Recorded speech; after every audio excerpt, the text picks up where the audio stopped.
Hayigsoon, maayong adlaw o maayong gabi. Another day and great opportunity to share the word of the Lord sa imuha karon. And my purpose is to encourage and to remind you always kung unsa jud ang kanang kamaayo sa pulong sa Ginoo sa atong kinabuhi. In our life naatay kanang mga bad circumstances. In our life nakaagi taw kanang mga struggles, everything. Pero God faithful jud kayo siya sa atoa. It because andam kayo siya motabang sa atoa. Andam kayo siya magahatag og kanang kaluoy sa atoa. No bisan unsa nato siya kanang ginabugal-bugal sa atong kinabuhi. Pero if nagasikta sa iyaha and nagapangayo taw kanang kapasayloan, andam jud siya motabang sa atoa. And ana gani ang pulong sa Ginoo nga makita sa Hebrews chapter 2 verse 18. Ana siya, ug tungod kay nagantos man siya og gitintal, makatabang usab siya kanila nga gitintal. No, ang whole passages ani sa verse 1 nagahisgot about sa dakong kaluwasan.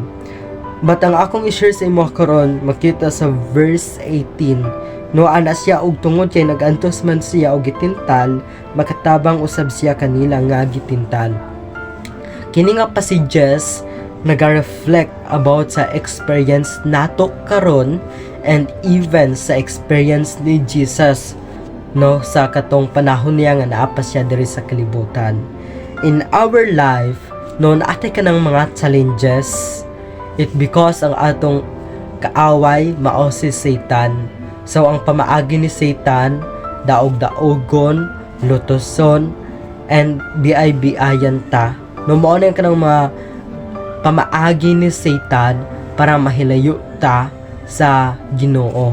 At kini nga situations, same pod, no, ang naagian ni Jesus. Do you remember katong naagi ni Jesus when he fasting, no, sa wilderness? Grabe jud kayo ang iyahang kanang sacrifice ato nga time. Imagine, ga-fasting siya, walay kaon-kaon, 40 days and 40 nights. And naay gatintal sa iyaha, which is si Satan. No, kung inyong basahon ang katong Matthew chapter 4, no, makita ninyo dito kung giunsa no ni Satan gitintal si Jesus. Pero in that way, si Jesus na-overcome niya ang katunga temptation, no, sa kaaway sa iyaha. And kini nga sitwasyon, no, ginaingon diri sa verse 18, ang verse, no, reflect ni siya sa atong kinabuhi. In our life, kasabot si Jesus sa atong naagian.